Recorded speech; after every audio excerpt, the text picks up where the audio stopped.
Juan Luis Vives, el humanista desconocido. Renacimiento.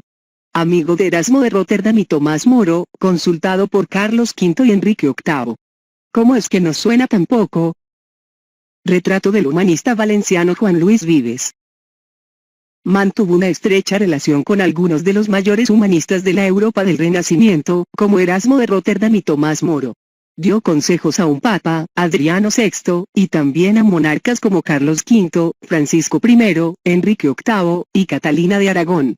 En la actualidad, sin embargo, no recordamos cómo se merece a Juan Luis Vives, Valencia, 1492, Brujas, 1540, un genio de talla internacional. La obra de Vives da mucho juego en muchos sentidos. Se le ha visto, por ejemplo, como un precursor del pensamiento europeísta.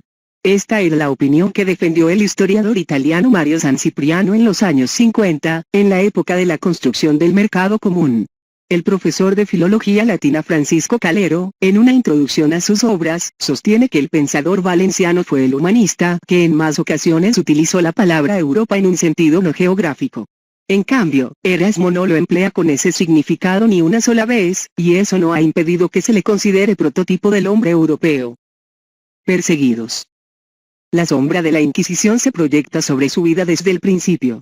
En 1492 los reyes católicos decretaron la expulsión de los judíos, y él pertenecía a una familia de este origen, convertida poco antes al catolicismo. Eso la hacía sospechosa a ojos de los denominados cristianos viejos, que tendían a cuestionar la sinceridad de sus nuevos correligionarios. La Sorbona en la actualidad. En el siglo XVI estudió en sus dependencias Juan Luis Vives. Karl Blackwell Getty. Pese al cambio de religión, el Santo Oficio iba a ensañarse con los Vives. Primero procesó a Miguel, un primo de Juan Luis, al que acusó de ejercer como rabino en una sinagoga clandestina. Para evitar problemas, el futuro humanista decidió ir a estudiar al extranjero. Tuvo así la oportunidad de asistir a la Universidad Parisina de la Sorbona, que en esos momentos contaba con numerosos docentes españoles. El drama de la persecución no acabó aquí. En 1524, su padre, Luis Vives, murió en la hoguera. Sus hermanas reclamaron entonces la dote de la madre, Blanca March, fallecida años antes y pariente del poeta Ausiàs March. Este dinero se hallaba entre los bienes confiscados a su marido. Para evitar satisfacer el pago, la Inquisición procesó a Blanca por herejía. Su cadáver iba a ser exhumado y pasto de las llamas. Rechazó una oferta para enseñar en la Universidad de Alcalá de Henares y se instaló en Oxford.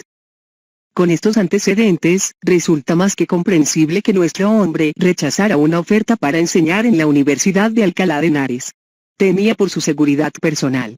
Por entonces ya se había establecido en Inglaterra, donde era una figura respetada, que impartía clases en el Colegio de Corpus Christi, perteneciente a la Universidad de Oxford. Estaba, pues, lejos del alcance del Santo Oficio, pero, por razones que se desconocen, no dijo nada para condenar las atrocidades que había sufrido su familia. Se dedicó, por el contrario, a refutar los errores del judaísmo. No obstante, podemos intuir sus sentimientos gracias al elogio que dedica a su progenitora en su tratado sobre la mujer cristiana. No hubo madre que amara con mayor ternura a su hijo. Por el asistencialismo. Su prestigio como sabio le abrió las puertas de las altas esferas. Se convirtió en una figura próxima a la reina Catalina de Aragón y al político y humanista Tomás Moro. Su relación con este último no ha recibido gran atención por parte de la historiografía, pero Enrique García Hernán le dedicó un importante estudio en Vives y Moro, Cátedra, 2016. La suya, como dice este historiador, fue una amistad en tiempos difíciles. Los dos intelectuales estaban unidos por inquietudes comunes. Creían que el humanismo había entrado en declive porque sus representantes, en lugar de pensar con independencia, se habían puesto al servicio de los políticos. Retrato familiar de Tomás Moro, humanista muy próximo a Juan Luis Vives. Dominio público. En 1526, durante una breve estancia en Brujas, escribió el Tratado del Socorro de los Pobres. Por esta obra, en la que se propugnaba la intervención del poder público en beneficio de los desfavorecidos, se le considera el precursor de los servicios sociales en Europa. Las autoridades tenían que procurar que todo el mundo, dentro del territorio en su jurisdicción, se encontrara libre del hambre y de la miseria. Debe ser particular desvelo de los que gobiernan cuidar, y poner todo esfuerzo en que unos sirvan a otros de socorro, nadie sea oprimido, nadie injuriado, nadie reciba daño injusto, y que al que es más débil asista al que es más poderoso. Perdió el favor. De nuevo en Inglaterra, su proximidad a la corte le convirtió en el profesor de latín de María Tudor, futura reina. Su posición no le iba a mantener a resguardo de las turbulencias que se avecinaban, en plena crisis por el proceso de divorcio que había iniciado Enrique VIII. Ante la oposición de Roma a conceder su separación de Catalina, el monarca se proclamó cabeza de la Iglesia en Inglaterra. El cisma ya no tendría vuelta atrás. Catalina de Aragón suplicando en el juicio contra ella auspiciado por Enrique VIII. Cuadro de Henry Nelson O'Neill. Dominio público. Al comprender que Enrique no iba a cambiar de opinión, Vives trató de convencer a Catalina para que permaneciera en silencio. ¿Para qué hablar si no iba a lograr nada? El consejo tuvo un efecto adverso, le enajenó tanto la simpatía del rey como la de la reina. Ambos querían que Vives defendiera activamente su postura, así que se sintieron defraudados cuando no fue el caso.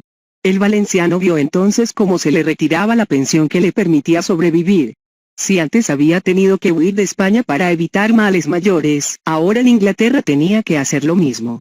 La ejecución en 1535 de Tomás Moro, partidario de la obediencia al papado, demostró lo bien fundado de sus temores.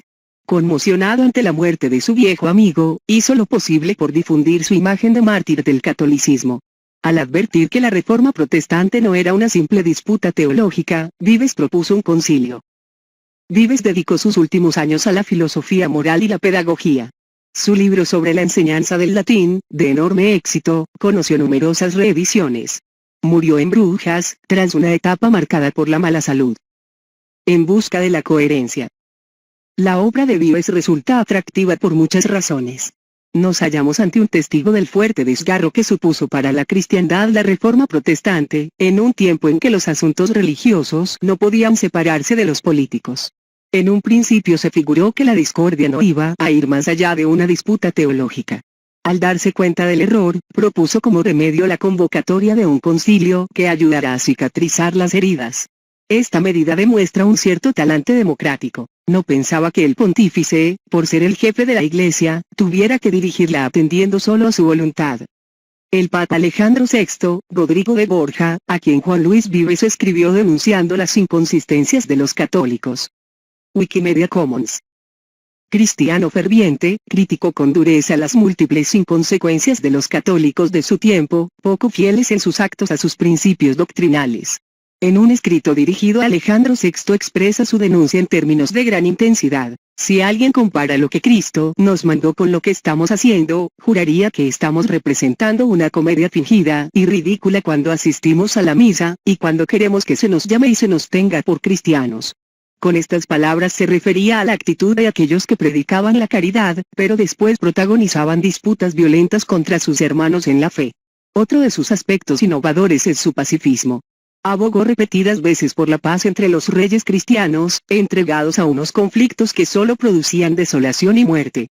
En su opinión, las discusiones sobre si una guerra era o no justa no conducían a nada. En la práctica, cada soberano tendía a llenarse de razones para justificar su ambición. Los pretextos y excusas nunca faltan, mientras no falten los recursos y la ocasión. A Enrique VIII le dice que el pueblo no tiene culpa si él emprende una guerra por capricho. Vives no duda en plantear así las cosas incluso cuando se dirige al rey Enrique VIII. Con valentía, le dice que el pueblo no tiene la culpa si el príncipe que lo gobierna emprende una guerra por capricho. El pacifismo de Vives tiene una limitación, la que se refiere a los musulmanes. Hombre de su tiempo, a fin de cuentas, creía firmemente que los cristianos tenían que unirse contra los turcos. 2 siglos en el cajón. Los estudiosos han destacado su contribución a campos del saber como la filosofía, la filología, el derecho o la medicina. Hay que extender su aportación a la literatura. Esta es la opinión de Francisco Calero, que le ha atribuido la autoría de diversos textos, entre ellos, El Lazarillo de Tormes. Estatua de Juan Luis Vives que se puede contemplar en Valencia. Dominio público. Calero se basa en la comparación entre este clásico de la novela picaresca y los títulos de Vives, pero las similitudes que aprecia no se corresponden con características específicas del valenciano, sino con el estilo de la época. Otros investigadores creen que no es verosímil que un hombre que escribía solo en latín y despreciaba la ficción, por considerarla mentirosa e inmoral, escribiera una obra de ese tipo. Tras su muerte, Vives permaneció muchos años en el olvido. Aunque fue una personalidad de relevancia europea, en España hubo que esperar hasta el siglo XVIII para que se empezara a rescatar su figura. En la actualidad, la crítica valora la potencia de su pensamiento y la elegancia de su estilo, a la vez que destaca sus coacciones con los Peraye, sin embargo, apenas se le conoce. En otro país probablemente ya habría sido objeto de novelas, películas y series de televisión.